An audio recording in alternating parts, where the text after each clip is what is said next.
we in Parliament never forget those names. I want to pay tribute to them here, and I ask the ministers to do the same. Yeah.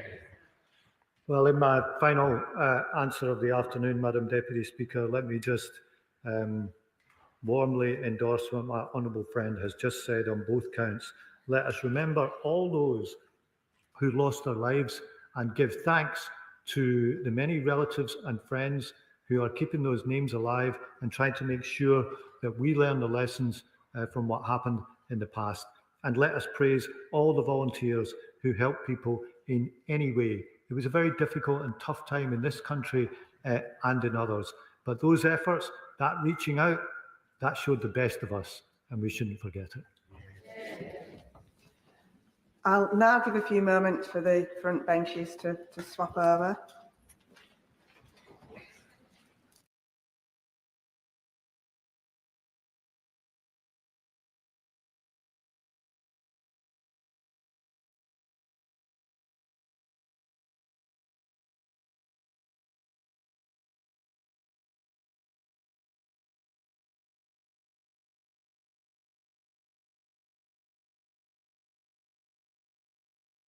Before we come to the statement, I would like to remind the House that on issues which may relate to ongoing cases relating to vulnerable children, members will wish to take care to avoid saying anything that could prejudice any cases that are currently before the courts or which might come before the courts at a later date.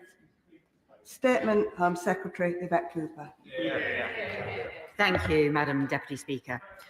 Last Monday, I set out the actions this government is taking forward to tackle the terrible crimes of child sexual exploitation and abuse, including mandatory reporting, a new victims and survivors panel, an overhaul of data and police performance requirements, tougher sentences for perpetrators, and support for local inquiries, including in Oldham.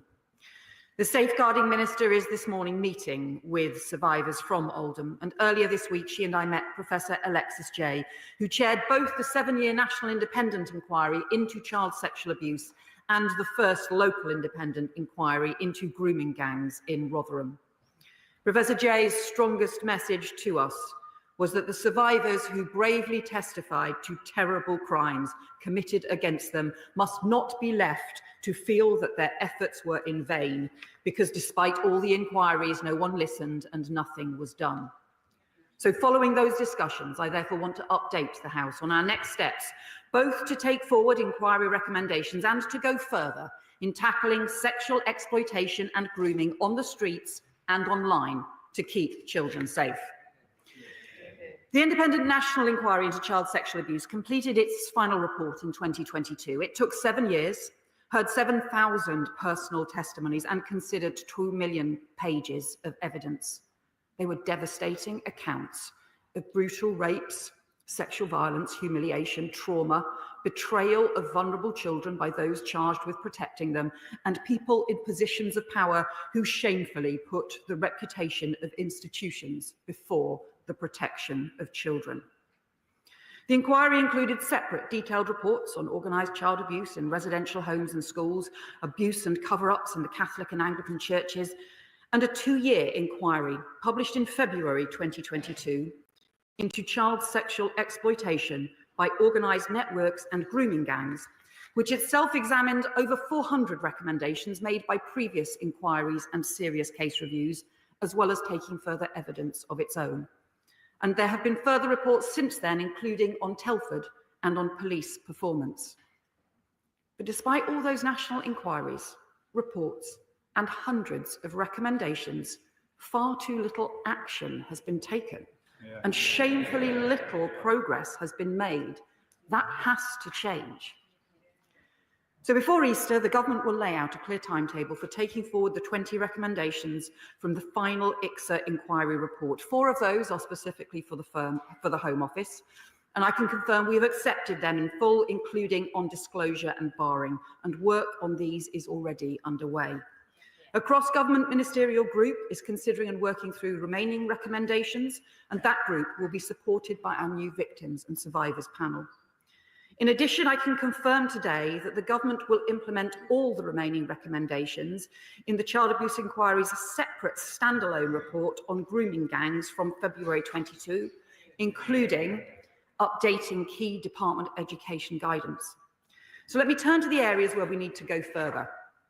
As I said last week, the most important task should be to increase police investigations into these horrific crimes and get abusers behind bars. We will introduce stronger sentences for child grooming, making it an aggravating factor to organise abuse and exploitation. And I can announce new action today to help victims get more investigations and prosecutions underway. I'm extending the remit of the Independent Child Sexual Abuse Review Panel, so it covers not just historic cases before 2013, but all cases since, so that any victim of abuse will have the right to seek an independent review without having to go back to the local institutions who decided not to proceed with their case. I'm writing today to the National Police Chiefs Council to ask all Chief Constables to look again at historic gang exploitation cases where no further action was taken, and to work with the Police Child Sexual Exploitation Task Force to pursue new lines of inquiry and reopen investigations where appropriate. And these new measures will be backed by £2 million additional funding for the task force and the panel. And all police forces will be expected to implement the 2023 recommendations from His Majesty's Inspectorate, including producing problem profiles on the nature of grooming gangs in their area. And I have asked the Inspectorate to review progress this year. But as well as reviewing past cases, we also need much stronger action to uncover the full scale and nature of these awful crimes. The Child Sexual Exploitation Police Task Force, led by the National Police Chiefs Council, has estimated that out of the 115,000 child sexual abuse offences recorded by the police in 2023, around 4,000 involved more than one perpetrator. Of those, they identify around 1,100 that involved abuse within the family, over 300 involving abuse in institutions, and they identified 717 reported cases of group or gang-related child sexual exploitation. But we know the vast majority of abuse goes unreported, so we expect all of those figures to be a significant underestimate. The task force reports there are currently 127 major police investigations underway on child sexual exploitation and gang grooming across 29 different police forces. Many major investigations have involved Pakistani heritage gangs, and the police task force evidence also shows exploitation and abuse taking place across many different communities and ethnicities. But the data on ethnicity of both perpetrators and victims is still inadequate. As I said last week, we will overhaul the data we expect local areas to collect as part of a new performance management framework. But I've also asked the Child Sexual Exploitation Task Force to immediately expand the ethnicity data it collects and publishes, gathering data from the end of the investigation when a fuller picture is available, not just from the beginning when suspects may not yet have been identified. But in order to go much further, I have asked Baroness Louise Casey to oversee a rapid audit of the current scale and nature of gang-based exploitation across the country and to make recommendations on the further work that is needed. The specific 2022 ICSA report, Child Sexual Independent Inquiry report on gang exploitation, concluded that an accurate picture of the prevalence of child sexual exploitation could not be gleaned from the data and evidence that it had available. So this audit will seek to fill that gap. It will look at further evidence that was not previously available, including that collected by the Police Task Force and including the new problem profiles compiled by police forces, and it will include an equivalent audit of child protection referrals. It will properly examine ethnicity data and the demographics of the gangs involved and their victims, and will look at the cultural and societal drivers for this type of offending, including amongst different ethnic groups. And it will make recommendations about further analysis, investigations, and actions that are needed to address current and historic failures. Baroness Louise Casey was the author of the No Holds Barred 2015 report into child sexual exploitation in Rotherham, and I have therefore asked her to oversee this rapid 3-month audit ahead of the launch of the Independent Commission into Adult Social Care. In many areas across the country, the focus must now be on further police investigations and implementing recommendations to improve services. But we will also provide stronger national backing for local inquiries where they are needed to get truth and justice for victims and survivors. The Prime Minister and I both met last week with survivors from Telford, who had enormous praise for the way that local inquiry was conducted after there had been failings over very many years. And that inquiry led to tangible change, including piloting the introduction of CCTV in taxis, appointing child sexual exploitation experts in local secondary schools. And as we've seen, effective local inquiries can delve into far more local detail and deliver more locally relevant answers and change than a lengthy nationwide inquiry can provide. So Tom Crowther, KC, chair of the Telford inquiry, has agreed to work with the government to develop a new framework for victim-centred, locally led inquiries where they are needed, and as a first step, to work with Oldham Council and up to 4 other pilot areas. That will also include support for local authorities who want to explore other ways to support victims, including local panels or drawing on the experience of the Independent Inquiry Truth Project. And Madam Deputy Speaker, the government is already drawing up a duty of candour as part of the long-awaited Hillsborough Law. So we will also work with mayors and local councils to now bolster the accountability mechanisms that can support and follow up local inquiries to ensure that those who are complicit in cover-ups or to try to resist scrutiny are always robustly held to account and truth and justice are never denied. This new package of national support for local inquiries will be backed by £5 million of additional funding to get further local work off the ground, because at every level, getting justice for victims and protecting children is a responsibility we all share.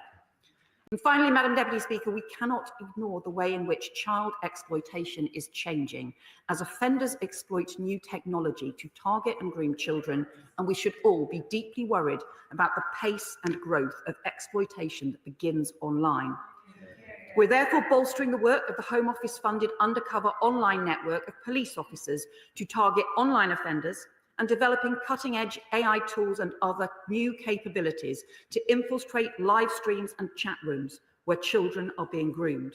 And further measures will be announced in the Crime and Policing Bill to tackle those organising online sex abuse. Madam Deputy Speaker, nothing matters more than the safety of our children. Yet for too long, this horrific abuse was allowed to continue. Victims were ignored, perpetrators were left unpunished, and too many people looked the other way. And even when these shocking crimes were brought to light and national inquiries were commissioned to get to the truth, the resulting reports were too often left on the shelf as their recommendations gathered dust.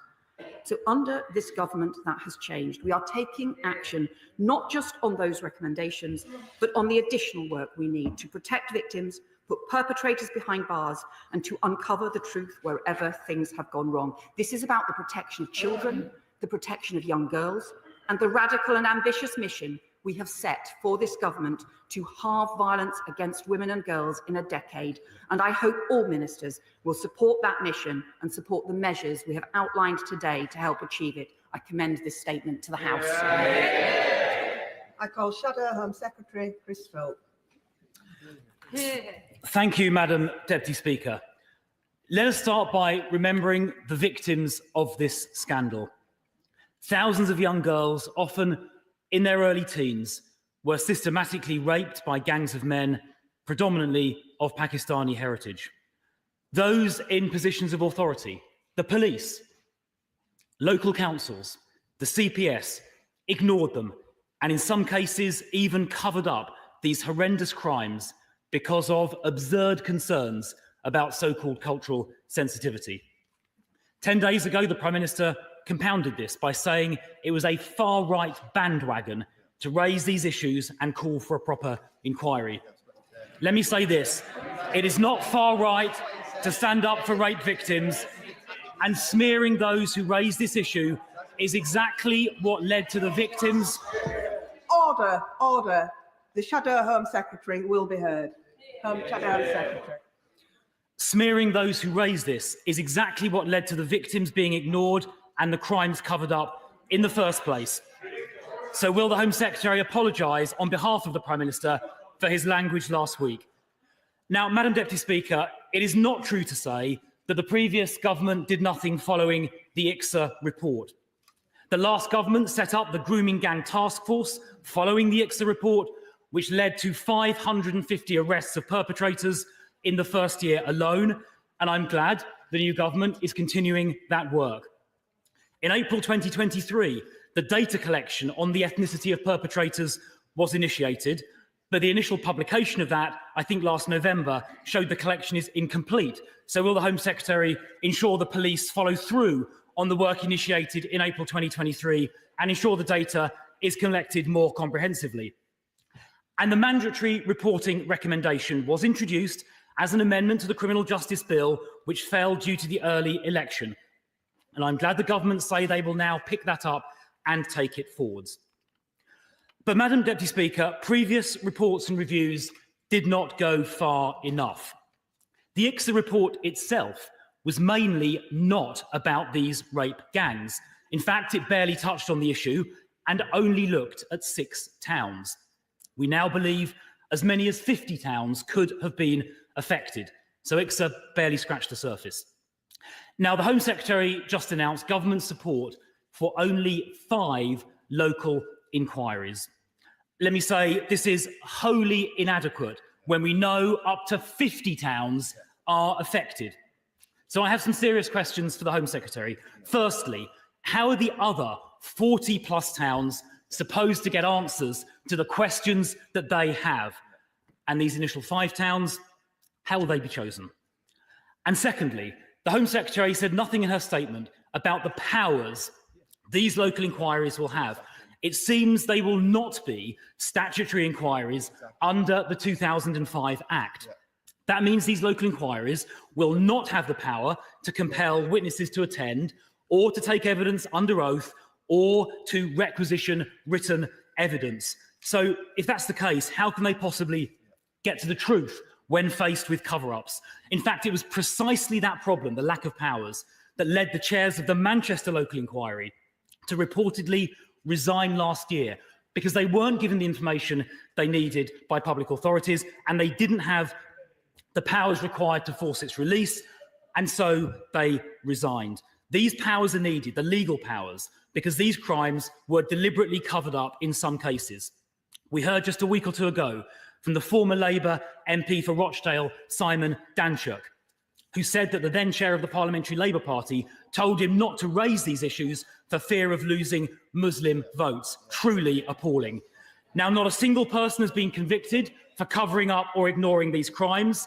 In my view, the criminal offence of misconduct in public office might apply. And moreover, those vile perpetrators who can be deported should be, every single one of them, changing the law if needed to do it, and using visa sanctions with countries like Pakistan to ensure they accept back eligible perpetrators. So, Madam Deputy Speaker, what the Home Secretary has announced today is totally inadequate. It will only cover a fraction of the towns affected, and it appears these inquiries will not have the legal powers they need. That is why we need a proper, full, national public inquiry covering the whole country and with the powers under the Inquiry Act needed to obtain the evidence required. And it's not just me that thinks that. In the last week or two, the Labour MPs for Rotherham and Liverpool Walton have called for a full national inquiry, as has Andy Burnham, the Labour Mayor of Greater Manchester. And I commend those members and Andy Burnham for their courage in speaking out. Recent polling shows the vast majority of the public want a full national public inquiry, including 73% of Labour voters. But most importantly and finally, so do victims. Jane was groomed and abused at the age of just 12. She was gang raped repeatedly. She told the police and she told her social worker. At one point, the police even found her being abused by an illegal immigrant. But instead of arresting him, the police arrested her. Jane still doesn't know if any of her abusers have been jailed or if any of the public officials who let her down so badly have been held to account. Jane now wants a proper national public inquiry. Home Secretary, why don't you? Well, Madam Deputy Speaker, these are the most vile crimes against teenagers, against children, against young girls very often. They involve sadistic abuse, rape, and the most appalling trauma that can then last for very many years. The independent inquiry into child sexual abuse ran for 7 years and took evidence from 7,000 victims and survivors across the country.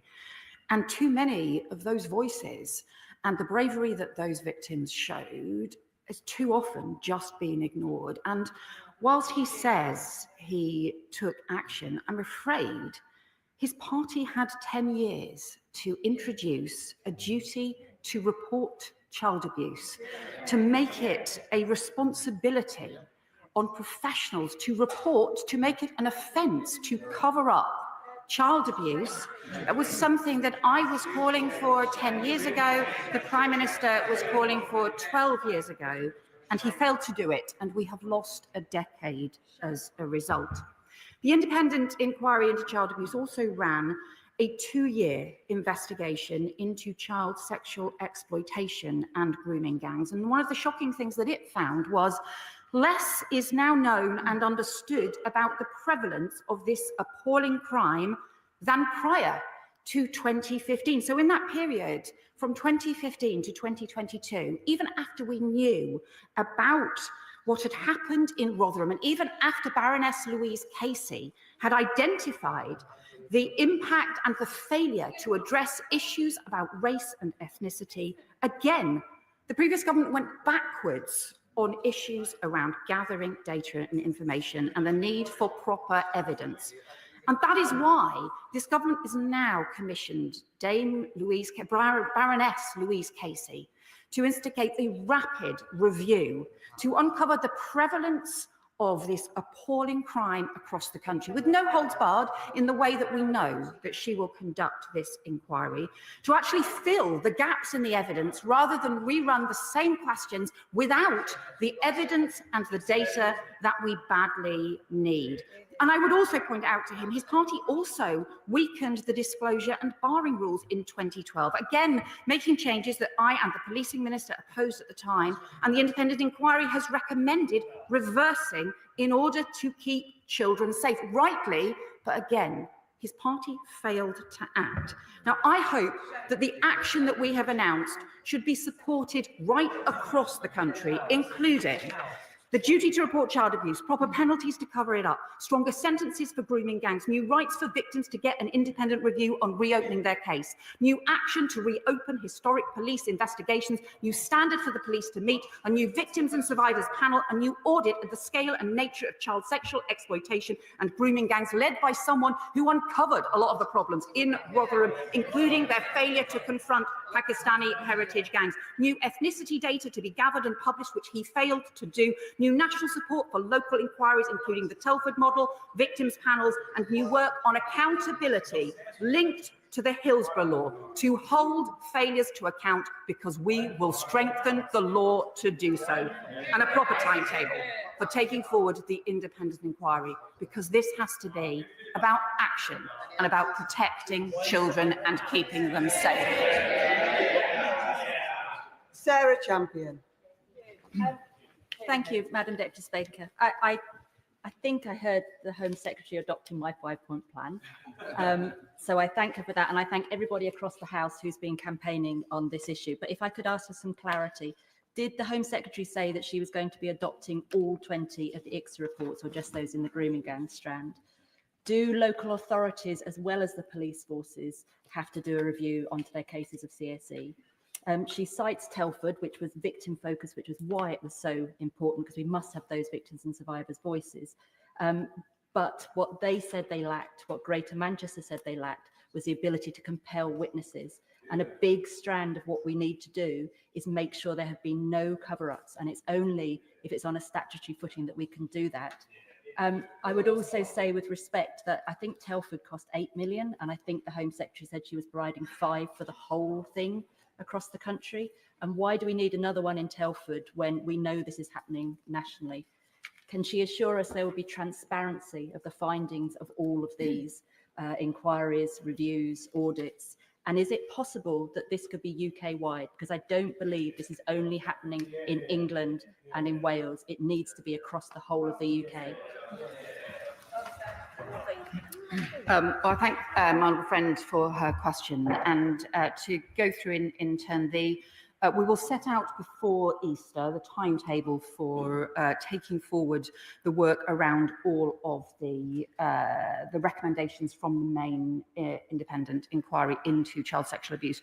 She will know that some of those raise complex issues and some of those considerable work will need to be done. So we recognise that, and we have discussed that with Professor Alexis Jay. There are others which we can take forward swiftly, and those covered by the Home Office, led by the Home Office, we are taking forward swiftly, and the work is already underway, including on disclosure and barring, and also on the duty to report, which will be included as part of the legislation.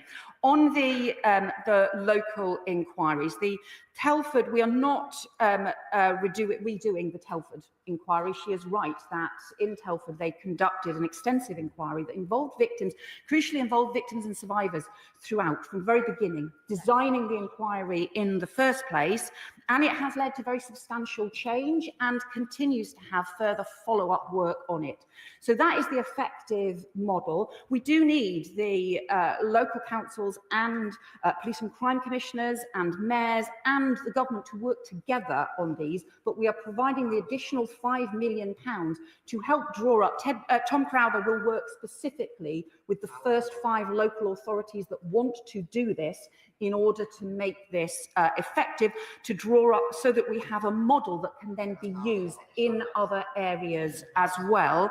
And in terms of their ability to gather evidence and to make sure that there is proper accountability, there has to be clear accountability. This can't be a way in which areas or institutions can avoid scrutiny.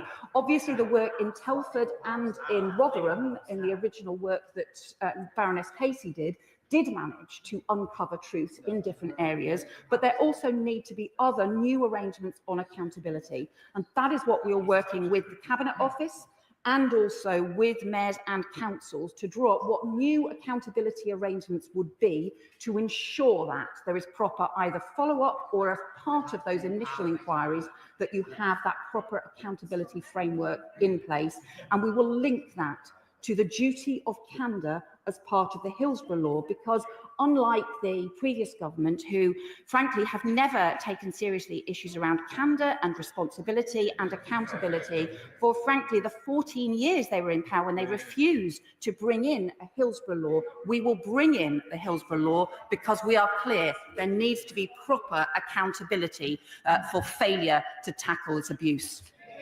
Liberal Democrat spokesperson Josh Babaranda. Thank you, Madam Deputy Speaker. Survivors are tough, and I know from my own experiences of abuse as a child that I've spoken about in this chamber, that survivors have been subject to intense impact and blistering climates.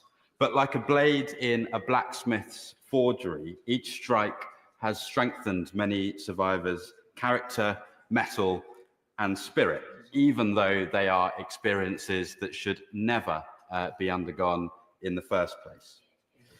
Every shock has emboldened our resolve to be the very sword carried by Lady Justice herself, or to at least see it wielded with strength, to see action taken and justice done. But, Madam Deputy Speaker, too many survivors' stories have been characterised by being ignored, hidden, or gaslit. And recently, too many survivors' stories have been shamefully used as a political football by some in some corners of this House and beyond.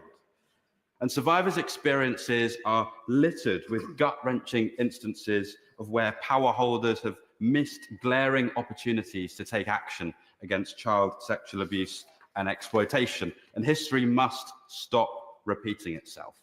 We cannot afford for Professor Jay's findings, nor those from the inquiries announced today, to gather dust atop power holders' bookshelves, to get lost at the bottom of in-trays, nor to be banished to the depths of filing cabinets.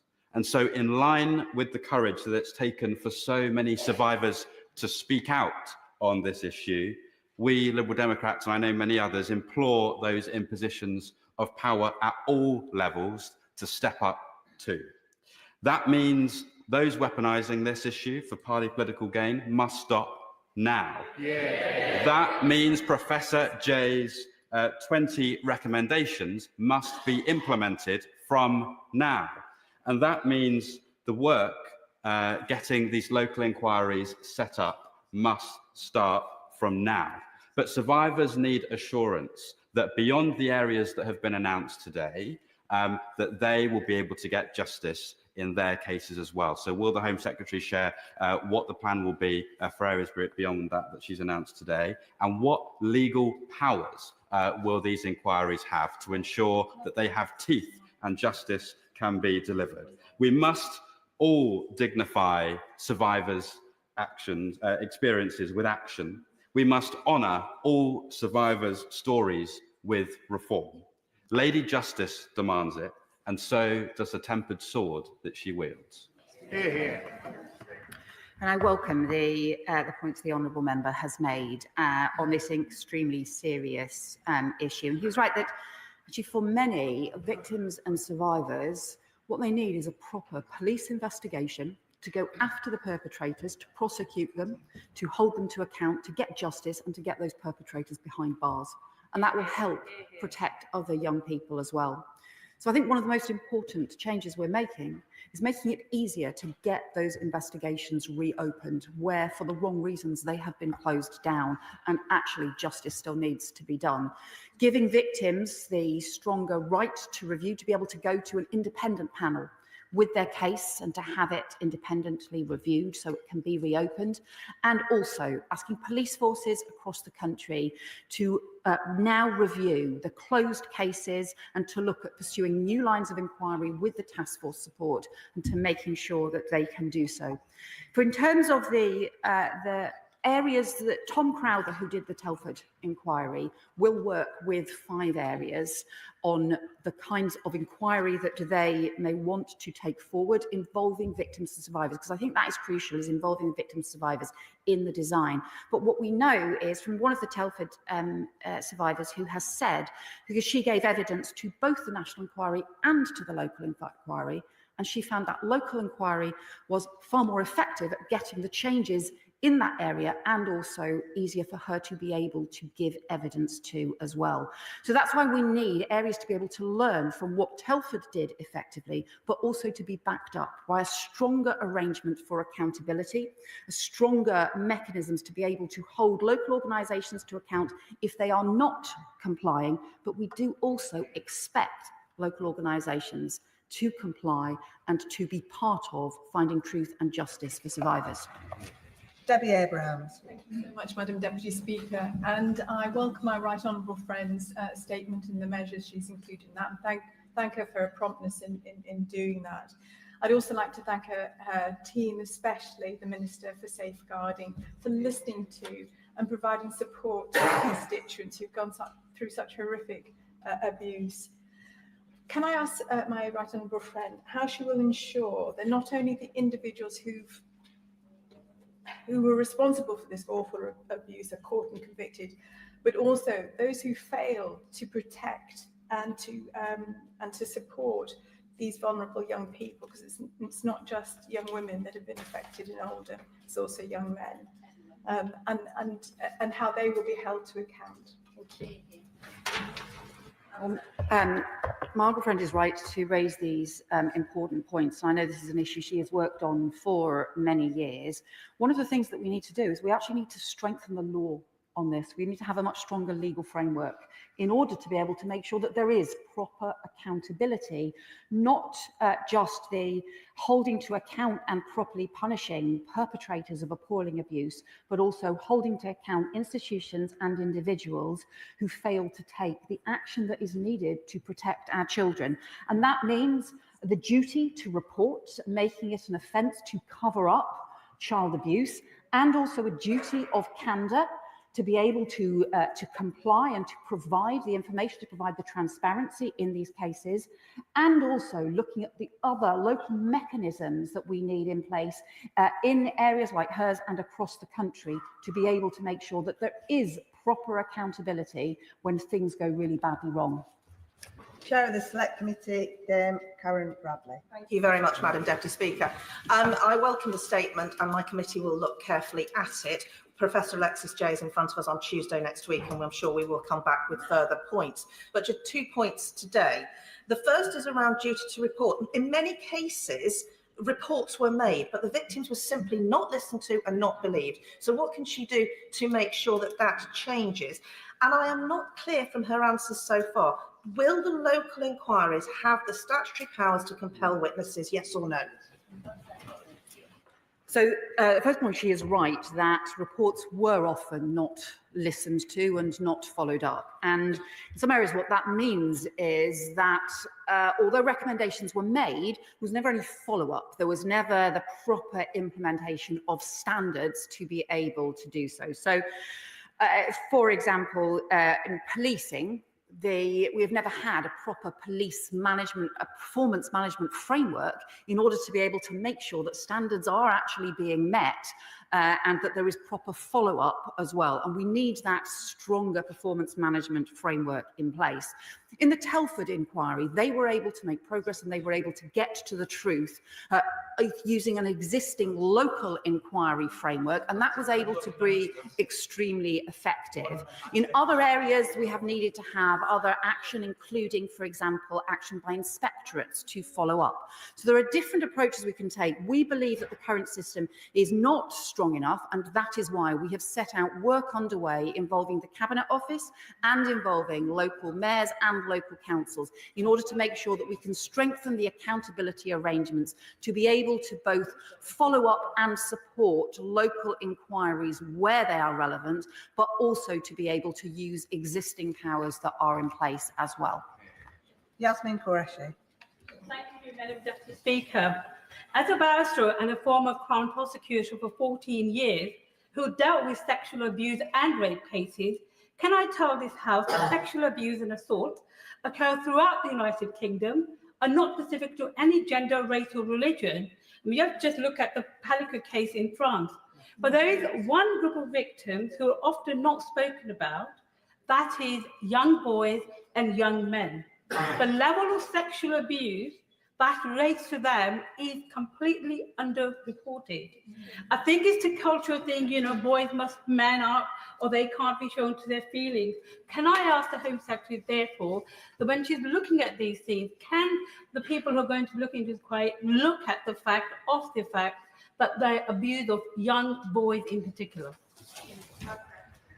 My honourable friend is right to raise this point because it's one of the issues, in fact, that was raised as part of the independent inquiry's 2-year review into child exploitation. It identified teenage boys, young boys who are being exploited, and often identified patterns where they were initially being exploited online. And what started as online abuse and grooming and then led to contact abuse and rape and the most appalling violations as well. So she is right to highlight this issue. It's extremely important that this is taken into account and is part of the way in which local councils and local police forces need to respond. Robbie Moore. Thank you, Madam Deputy Speaker. The House will be well aware that I have been consistently campaigning for a gang rape inquiry into child sexual exploitation across Keighley and the wider Bradford district for far too long now. So I welcome some of the points that the Home Secretary has made, particularly around the implementation of the 20 recommendations from the IPSA report. But unfortunately, I do not feel that the Home Secretary is going far enough. And there's just a few points that I would like to make, particularly around the ability at a local level to compel witnesses to give evidence. I have severe concerns around the amount of funding that will be put available. Will these local inquiries that the Home Secretary is wanting to advocate for be truly independent? And this isn't a case of a local authority marking their own homework. And will they lead to convictions? And also, Madam Deputy Speaker, when you have a local authority like the Bradford district, where local leaders have consistently refused to back my calls for a public inquiry, as has the Mayor of West Yorkshire and indeed the Deputy Mayor of West Yorkshire for Policing, Alison Lowe,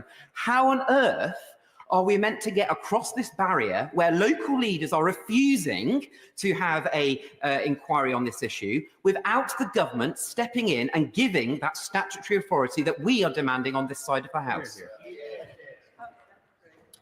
Well, I would say to them that obviously it's really important to ensure that there is independent scrutiny of he will be aware that the inquiry in Rotherham that was led by Baroness Louise Casey at that time used inspectorate powers and was also clearly independent and managed to uncover serious problems that had gone wrong in Rotherham at that time. So there are different ways in order to do this. The Telford inquiry was funded locally and also managed to involve victims and survivors, and also managed to shape the inquiry in the way that victims and survivors wanted. That's also an important thing to do. But the other thing I would just say is, for all areas right across the country, the most important thing is still to get police investigations into going after the perpetrators, getting them before the courts and getting them behind bars. And whatever else happens, we have to keep the centrality of getting stronger police investigations to pursue perpetrators at the heart of what happens. Child sexual exploitation and abuse are the most sickening, appalling crimes perpetrated against some of the most vulnerable youngsters in our communities. So can I strongly welcome this comprehensive new national plan of action to put victims first, and welcome the appointment of Baroness Casey to conduct a rapid review into the scale and nature of these grooming gangs. But can I also urge a cross-party consensus around this issue rather than the game playing and misinformation that we've seen in the past week? The Home Secretary, the Safeguarding Minister and I have all been consistent that we should put victims at the heart of everything we do. My constituents in Rochdale know this issue is too important for political point scoring, and everything we do should put victims at the heart of what we do. That's not just for victims of the past, but victims of the present. Well, I thank my honourable friend for his question. I know this is an area that he does a lot of work on, and he's right that the potential for the national audit by Baroness Louise Casey is to identify, properly to look at the scale and the characteristics of these appalling crimes right across the country, and also to then be able to make further recommendations about further work that may be needed, further investigations that may be needed as well. And we all know, anyone who has worked with Baroness Casey will know how independent and determined she will always be. But he's also right that this must still be about victims and survivors, and crucially protecting victims and survivors for the future, because we still don't have strong enough standards and strong enough protection in place. And unless those changes are made, we'll continue to let children and young people down. Iqbal Mohammed. Thank you, Madam Deputy Speaker. I thank the Home Secretary for her statement and the steps the government has and is taking to address this very serious issue. I appreciate that the timetable for the implementation of the recommendations cannot be immediately shared, but waiting until Easter means that there's a big period where we need to take some action. So will she explain what immediate steps the government is taking to ensure that all alleged victims who come forward are treated and taken seriously and listened to, and immediate action is taken to address their allegations, to serve justice and protect these children? Well, I can assure the Honourable Member that some of the recommendations we are already taking forward. Some will be in legislation and will take time to pass through Parliament, because legislation also needs to change. But we are also taking immediate action to change the victim's right to review. so that if victims have been to the police, if they have been to a local authority, including parents have been worried about their children and they feel like nothing is being done, victims will have a right to review, an independent right to review, not to just go back to the same police force or go back to the same Crown Prosecution Service, but actually to be able to go to an independent panel on child sexual abuse, to be able to get that independent look so that we can get more cases reopened and so we can get the urgent action taken, which is what we need to keep children safe. Natalie, please. Thank you, Madam Deputy Speaker. I welcome this action from a government that sees violence against women and girls as the national emergency that it is. Yeah. With a Prime Minister, a Home Secretary and a Safeguarding Minister with records of taking action to deliver for victims like me and many in my constituency.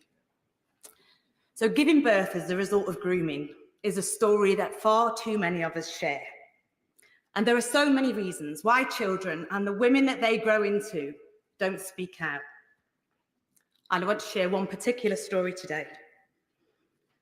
It's about the victim that told me that the perpetrator has threatened that if she speaks out, he will have access to her child, something he hasn't done so far. That means that she has to work so hard to hide his crime, to protect herself and her baby.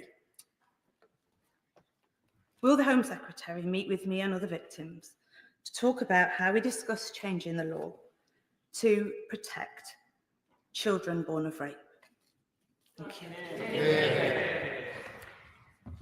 Can I thank my honourable friend for that incredibly important point, and also for the very shocking and disturbing story that she has told of victims continuing to be silenced, having already been through the most traumatic experiences, and then continuing to be silenced in order to protect their children, even though what actually needs to happen is that perpetrators need to be held to account and need to face the full force of the law.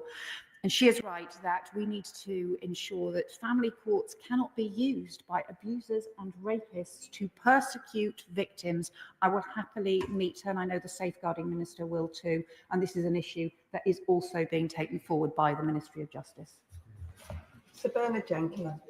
Mr. Speaker, I think the House should be generous towards the Home Secretary, as she's travelled a long way since last week by recognising there is a requirement for far more inquiries into the towns affected. And I think we should thank her for that.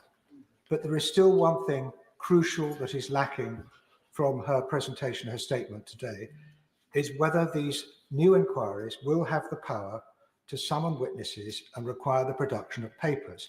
Now, only she, or the Secretary of State, or the Minister in the Act, can set up a statutory inquiry.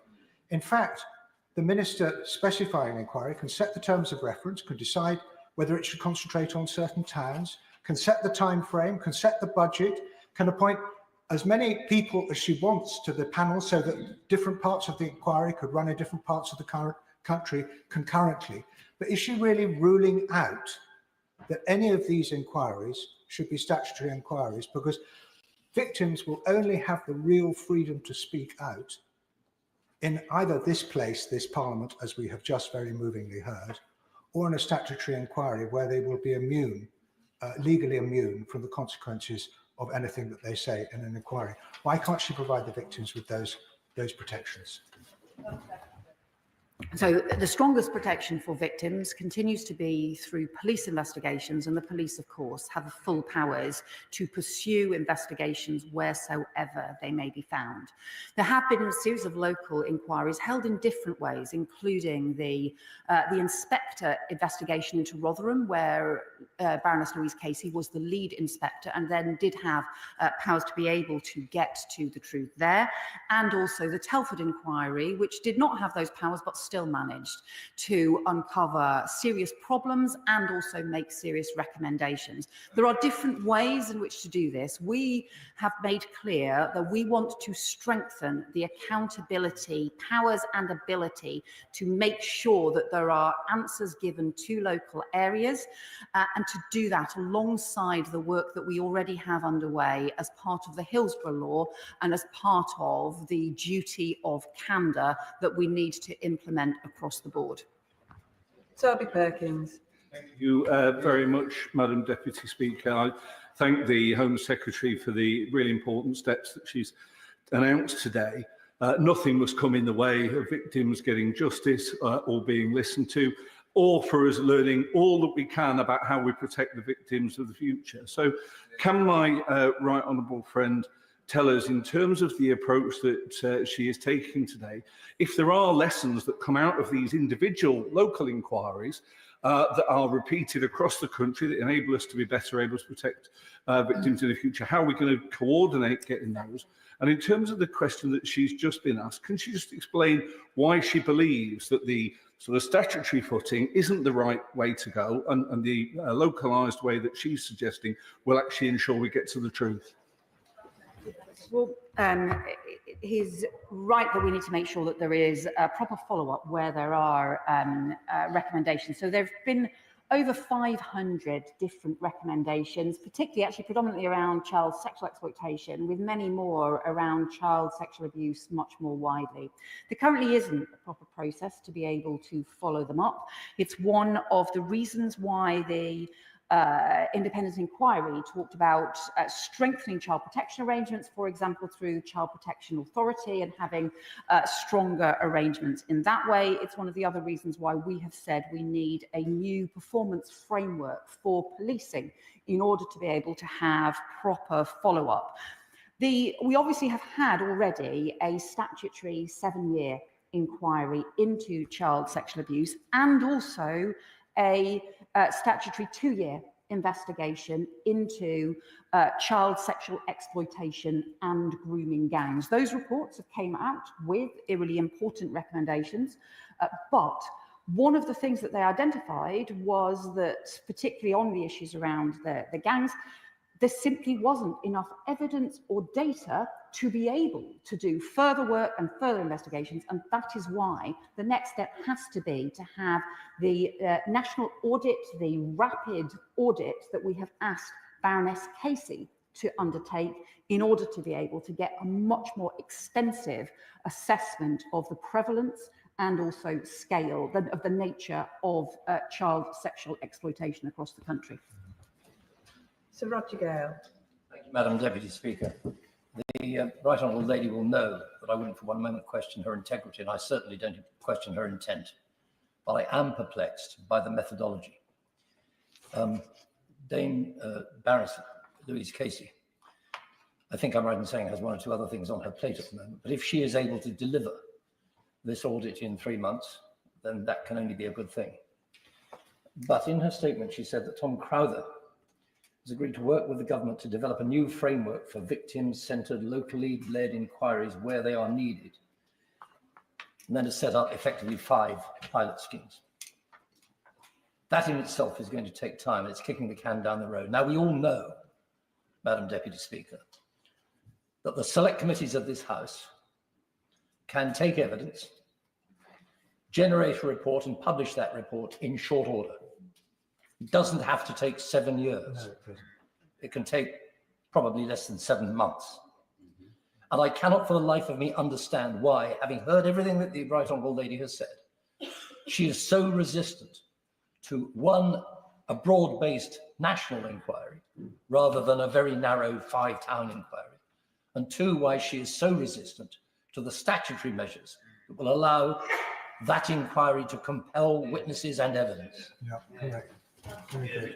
Well, as he knows, the importance of any kind of independent inquiry is, of course, its independence, and is, of course, the decisions, therefore, made by the chair in order to how those inquiries should be pursued. The report and the inquiry led by Baroness J into child sexual abuse took 7 years. Those were the decisions made independently by Baroness J and by their panel, because they took evidence from 7,000 victims right across the country. They pursued detailed investigations in different areas, including into churches and religious organisations, including into residential homes and schools, and also including into child sexual exploitation and grooming gangs on our streets. And that particular inquiry took 2 years as well.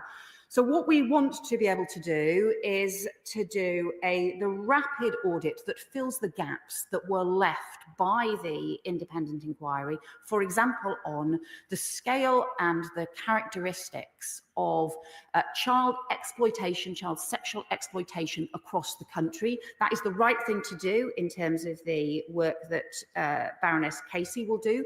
Secondly, to get more police investigations underway, including the victim's right to review, to get the police investigations underway.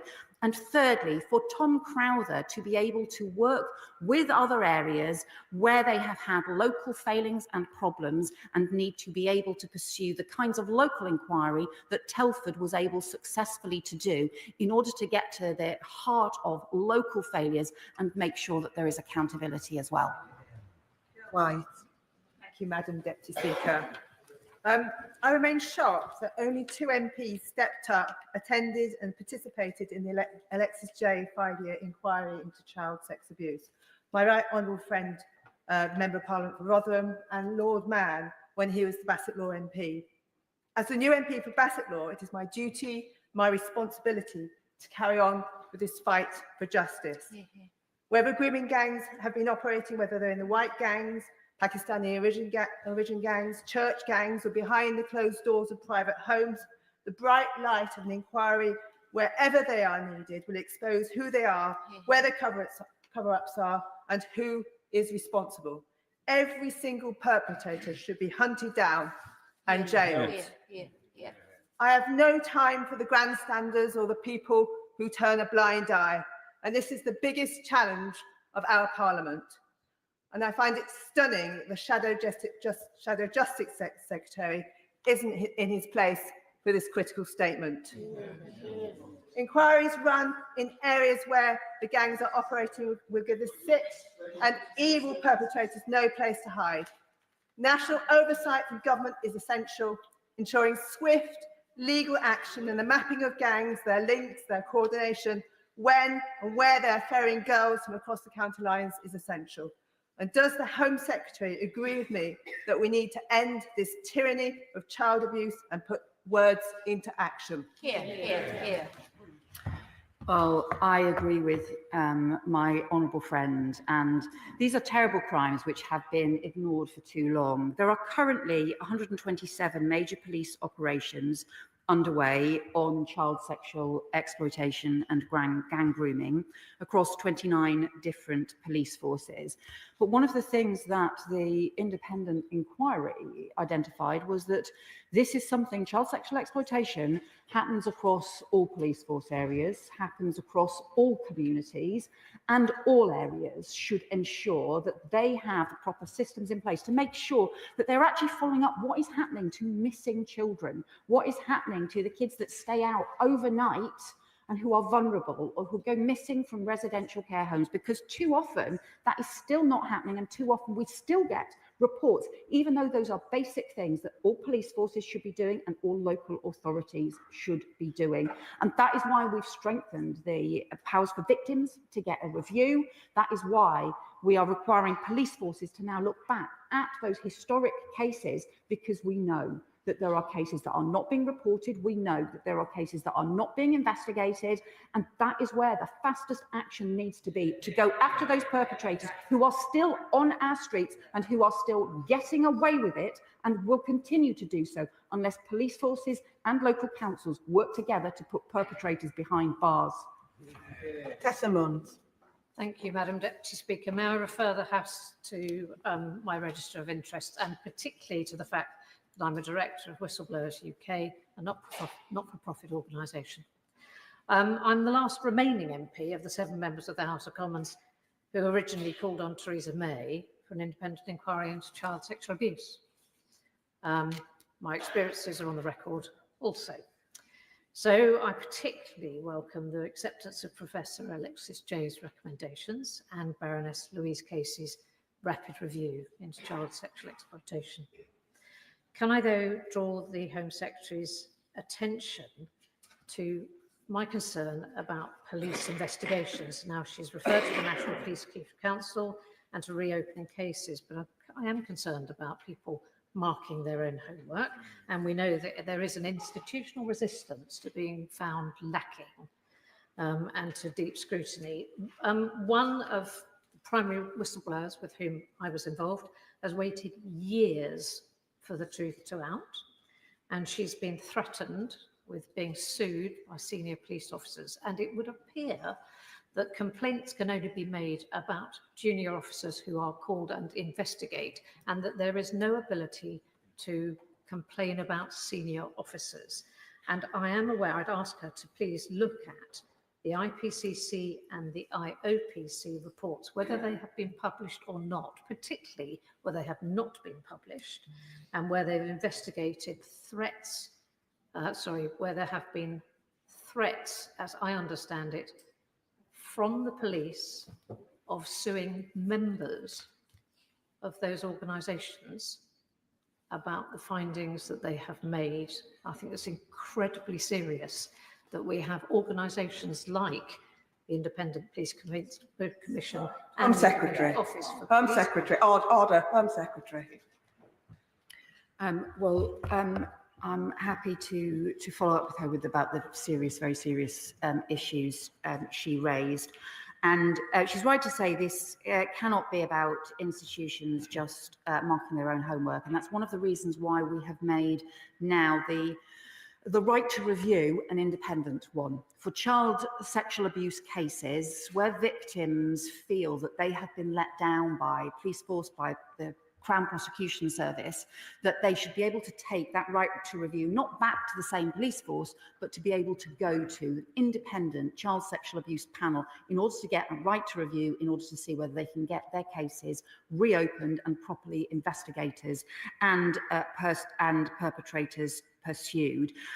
She also knows that there are other routes as well to hold police forces to account, including the police inspectorate, which my concern is currently, although it can make recommendations, and for example, it has just found serious failings in Cleveland Police's response to child sexual exploitation, but too often those recommendations are not followed up because there are no powers to do so. So that's why we will also be changing the police management framework, performance management framework, to strengthen the ability of the inspectorate and also of the Home Office to ensure that action is taken to improve performance and to actually implement recommendations for improvement where there are serious problems that are found, and happy to talk to her about the wider policing reform that's needed to make sure that there is accountability. Harpreet Uppal. Thank you, Madam Deputy Speaker. Can I welcome the statement from the Home Secretary? And I know she's not in her place right now, but can I pay tribute to the member for Bolsover for sharing her story, which I know is very difficult to do, and the continued work that she's doing to support victims. It's really important that we finally act for victims and survivors. And can I welcome that the Home Secretary will be acting on the inquiry's recommendations. But can I urge her that the monitoring on the progress of those actions are public, and that she returns to the House to provide regular updates on those actions and that they are published. Thank you. My honourable friend is right. We will need a process to be able to keep up to date in the things that happen, the next steps that are taken forward. We will do that through the Victims and Survivors Panel that my honourable friend, the Safeguarding Minister, will be establishing, and also through regular updates as a result of the work that the cross-departmental group of ministers will be doing to pursue and take forward some of the recommendations. Rebecca Smith. Thank Madam Deputy Speaker. I welcome the announcement today, and it's great to see some progress. And I won't cover what's been said about the legal powers piece, but I'm interested in the funding, because having led a commission back in Plymouth, the money that was used to pay for that came from the in-year budget of that local authority. And I appreciate the £7 million in total that has been announced. But you've talked a lot about the police. What additional funding are they going to receive to do this on a local level? What is the additional funding for the practicalities of that inquiry outside of those initial 5 local authorities? And also, what funding is going to come forward for the interventions that might be recommended following the inquiries? Because we know local authorities are incredibly cash-strapped. This could potentially disincentive them to follow through on these local inquiries. And finally, is that £7 million new money into the violence against women and girls budget, or is it money that would have been spent elsewhere? Okay.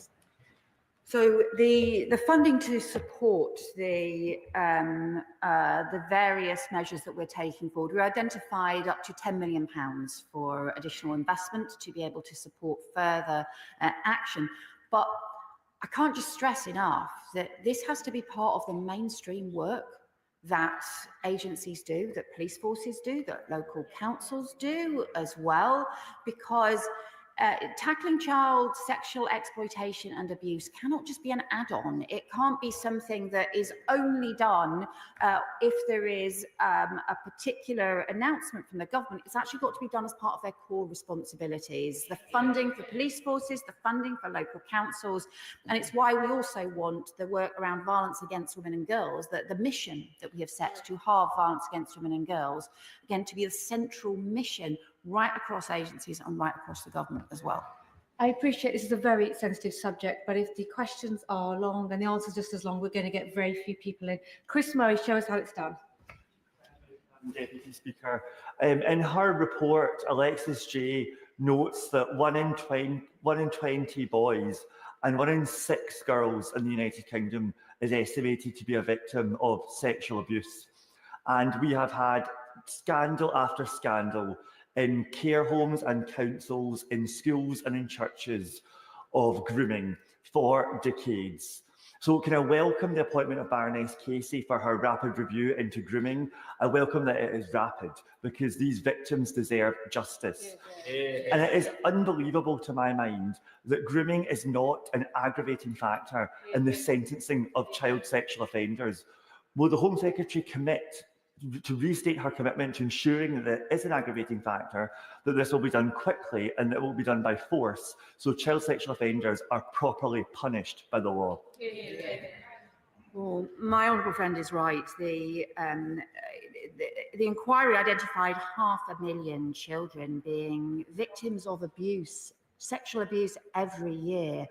And the majority of cases are sadly within the family, and the betrayal by those who children should be able to expect to protect them. But there have also been huge betrayals, as he says, in residential homes, in other institutions, including faith institutions, the Church of England, the Catholic Church, as well as wider grooming online and on the streets, and these terrible crimes. So yes, we will change the law, we will strengthen sentencing, we will make it an aggregated factor, because the punishment should fit this terrible crime.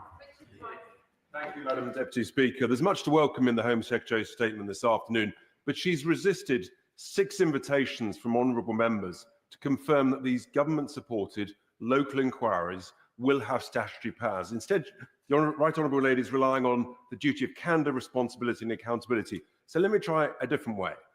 Does the Home Secretary is 100% certain that the duty of candour, responsibility and accountability is equivalent to statutory? Well, what we need is to make sure that the crimes are investigated, and also that there is proper follow-up in those areas where things have gone badly wrong. And we know that there are some areas where things have gone badly wrong. So the first stage has to be for the police to have full powers to be able to pursue these crimes and to be able to follow them wherever the evidence takes them, in order to be able to put perpetrators behind bars, because frankly, that is where they should be in order to protect children and to keep them them safe. And we also need to ensure that where things have gone wrong, there are sufficient powers to be able to get to the truth, sufficient ability for local organisations to be able to do that, and that no one can hide from accountability, no one can run away or obfuscate or use bureaucracy to get away with providing the answers and the justice and the accountability that victims need. So that is why we've set up a new programme of work to look at how you strengthen the powers available, how you strengthen the accountability available. Part of that has to include the duty of candour. Part of it also has to include the duty to report, because there has to be these stronger responsibilities on people to report child abuse in the first place and to make it actually a criminal offence to cover it up. Because if the law isn't strong enough, we won't get the accountability and the action as well. Anna Dixon. Deputy Speaker, I would encourage members opposite perhaps to heed the appeal from the Honourable Member for Eastbourne to stop scoring political points on such an important and sensitive subject. But I would like to say, Madam Deputy Speaker, that I really welcome the Home Secretary's announcement, in particular this government's commitment to take action to protect victims and secure justice by accelerating investigations and prosecutions. But can the Home Secretary confirm the support is there so that police forces like those in West Yorkshire have the resources they need to investigate and prosecute perpetrators of these horrible crimes? Well, thank the Honourable Member for her question. We have increased the resources for police forces across the country by up to £1 billion next year. But also it's really important that all police forces see these kinds of crimes against some of the most vulnerable people in society as part of the core work on public protection and on keeping people safe that they must do. Thank you very much. Can I start by paying tribute to my honourable friend, the member for Keighley and Ilkley, for his persistent campaign to get an inquiry into Keighley and Bradford. Home Secretary, Scotland is not immune from grooming gangs. Indeed, a survivors expert fears that grooming gangs are operating in every town and city in Scotland. So can I ask what discussions the Home Secretary has had with the Scottish Government about this to ensure a unified and coordinated approach across the United Kingdom? And lastly, just to add my voice to those others within the chamber, why on earth can this inquiry not be backed by statute? The Inquiries Act of 2005 gives all the accountability and assurances that victims need and communities need to ensure that the process is followed properly. Well, he is right to talk about the child sexual exploitation and abuse that takes place in every corner of the United Kingdom. Obviously, the issues that involve police forces, we have responsibility from the Home Office for the England and Wales police forces and their force, and the changes that we are making around the review panel and the issues around performance, management and proper data on these areas will apply to England and Wales police forces. However, we're also working with the National Police Chiefs Council, which, as he will know, works very closely with Police Scotland as well to ensure that there is a national approach. And then what I would also say is we've obviously had the national inquiry, a nationwide inquiry into the both the child sexual abuse more widely and also into child sexual exploitation. It's really important that we fill the gaps in the evidence and that we actually take forward those recommendations alongside supporting those areas where there have been particular problems to get to the truth. Chris Webb. News today that Baroness Casey will take forward a rapid review into the scale and nature of grooming gang offences, because I know as Deputy Police and Crime Commissioner on the front line in Lancashire that there's significant underestimate figures of levels of exploitation and abuse that goes unreported and unidentified in towns like Blackpool. So what will the government do to ensure that systems are in place for reporting these crimes and command the confidence of the victims and survivors? Well, my honourable friend is right. There needs to be easy to report crimes, but there also, I think, has to be a proactive duty on police forces and on local authorities, child protection authorities, to actually pursue the evidence of where these crimes are taking place, even when they are not being reported. Because if kids are going missing from home, particularly from residential care homes, they may not be reporting crimes partly because they are being groomed and exploited. And so therefore, alongside making it easier for victims to be able to come forward and to disclose the terrible things that have happened to them, there also is a responsibility on the authorities to pursue crimes wherever they're found. Dr. Luke Evans. Madam Deputy Speaker, I'm usually measured when I come here, and I'm worried that actually the Labour government is playing us for fools here today. The Home Secretary has come here and picked 5 out of 50 towns and given no statutory powers. She's announced a review by the incredibly able Baroness Casey, but she's already doing a review into social care, and the review is not a review, it's an audit. Isn't the truth that the good members on the other side went back to their constituencies, and there are many of them across the country, and realised the strength of feeling felt by the public that this needs a national inquiry? This side get it, most of the backbenchers on her side get it. Why doesn't the Home Secretary swallow her pride and do a national inquiry? I would just say to my friend, I was member that I was one of those who called for the independent inquiry into child abuse very many years ago, and supported the independent inquiry into child abuse, and also supported the 2-year investigation by that independent inquiry into child sexual exploitation, as well as some of the other investigations that it did as part of it. But we also have a responsibility to act when there are more than 500 recommendations from inquiries that are just sitting there with dust gathering on them. What we have to do is make sure that we actually get action, including the audit that we need from Baroness Casey, who will be taking that forward over 3 months before the Commission on Social Care gets going, and also making sure that we've got stronger police investigations, because frankly, if the police investigations don't happen, no one is going to get the protection that they need. And for Tom Crowther to work with the first local areas that want to take forward local authorities in order to develop a model and a programme that can be used in other areas wherever it is needed. Jonathan Brush. Child sexual exploitation is, without shadow or doubt, the most disgusting, degrading crime imaginable. And we have to at all times have the victims at the forefront of our minds. And I will say this, when members opposite bring forward amendments to important legislation that they know won't result in an inquiry, but will block child protection measures, and then spend the subsequent days spreading misinformation, they are letting victims down. No, I welcome the national audit into grooming gangs. I welcome the reopening of police investigations to ensure criminals are brought to justice. But can I just check, the Home Secretary said it a number of times, the 5 local areas that she's identified, they are initial areas, they are pilot areas. And the ambition is, wherever these crimes are taking place, local inquiries can take place. My honourable friend is exactly right. Wherever there are serious problems or failings, where it's believed that local inquiries are needed, we want those areas to be able to conduct the kind of effective local inquiry that Telford was able to do, rather than having to start from scratch. And that is why Tom Crowther will work with 5 areas in order to be able to draw up how do you most effectively learn the lessons from what happened in Telford, where victims and survivors felt supported and also felt that they delivered change, that things actually happened as a result, as opposed to just inquiries that sit on a shelf and let everybody down. Rupert Lowe. Thank you, Madam Deputy Speaker.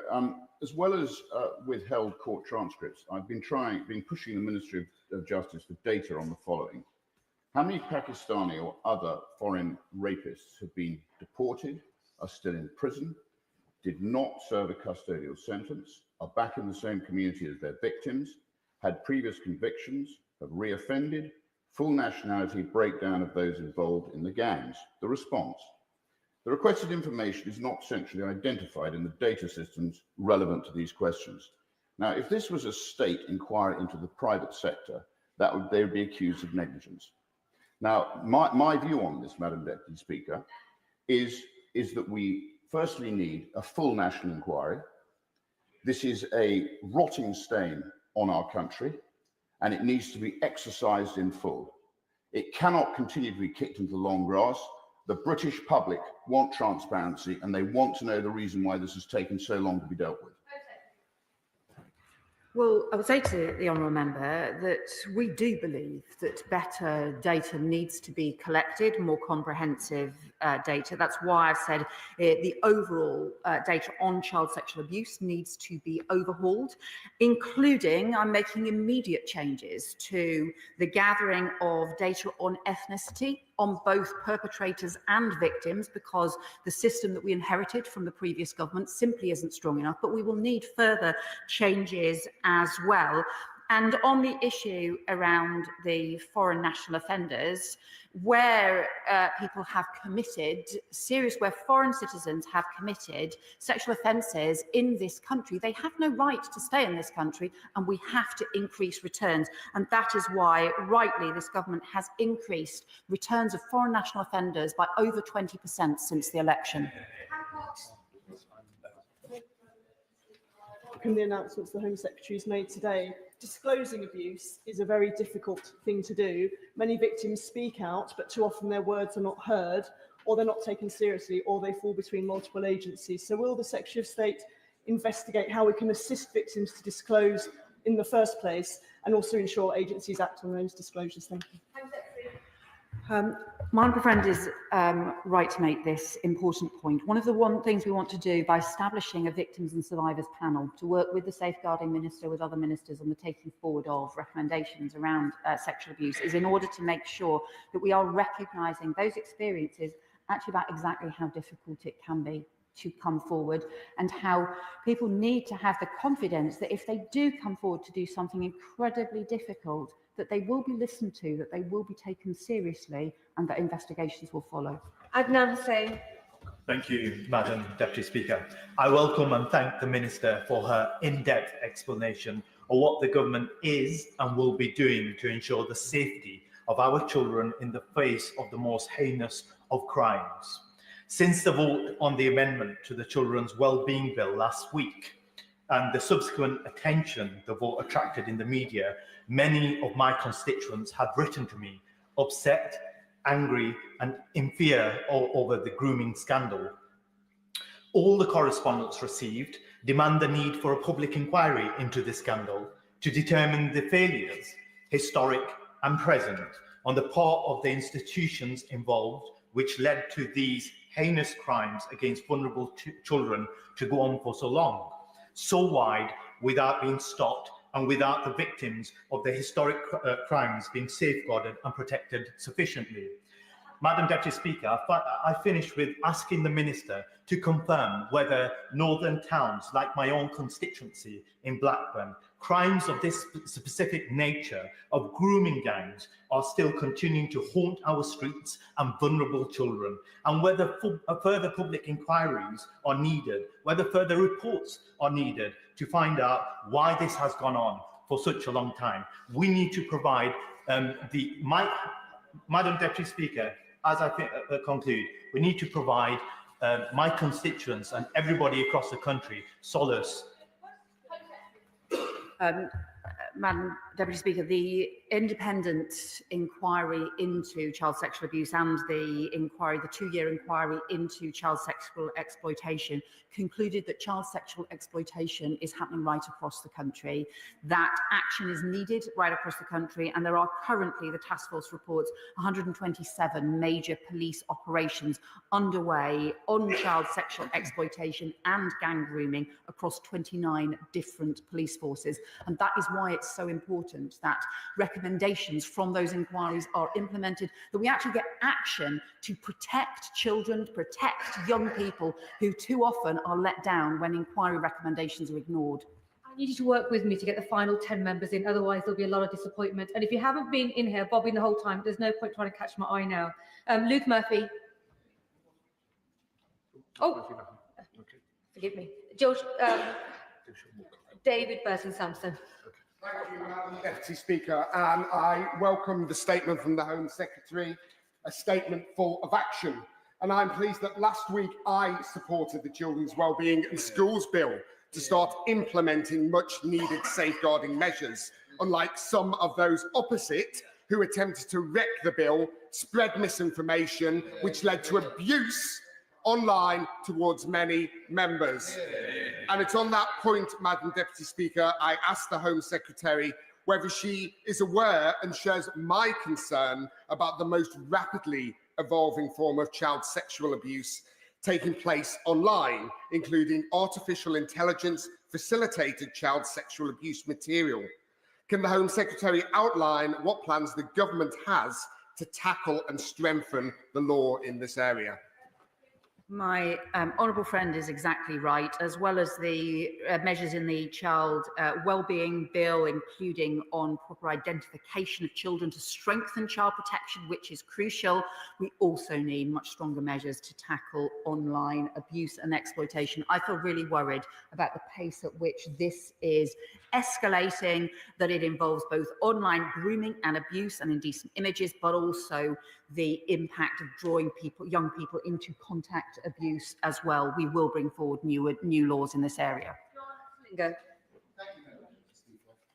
Can my right honourable friend confirm that the new Victims and Survivors panel will have representation from regions across the country to ensure that victims' voices are heard loud and clear? And would she also agree with me that we need to dial down political opportunism that we've sadly seen from some members on the opposition benches?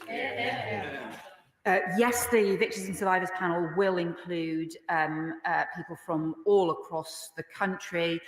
And I think the inquiry into child sexual abuse did have cross-party support, and I really hope there will be cross-party support for implementing the action that we need and that I have set out today. Jill German. Thank you, Madam Deputy Speaker. As my honourable friend has pointed out, the victims panel really does need countrywide representation. So as a Welsh MP, can she confirm to me that Welsh voices will be heard loud and clear? We'll ensure that Welsh voices are heard loud and clear. Ben Coleman. Thank you, Madam Deputy Speaker. Many of my constituents have contacted me with their concerns about child abuse and child exploitation, and they will be relieved, I think, that the government is no longer, as the previous government did, allowing this to be kicked into the long grass, but is taking action, not least with the Casey Rapid Review. Yeah. And one thing I think they'll be concerned about is the fact that official figures at the moment underestimate woefully the scale and the nature of grooming activities. And how can the Home Secretary ensure the House, ensure me and my constituents, that in future the reporting systems will be such that they can guarantee the confidence of victims and survivors? Yeah.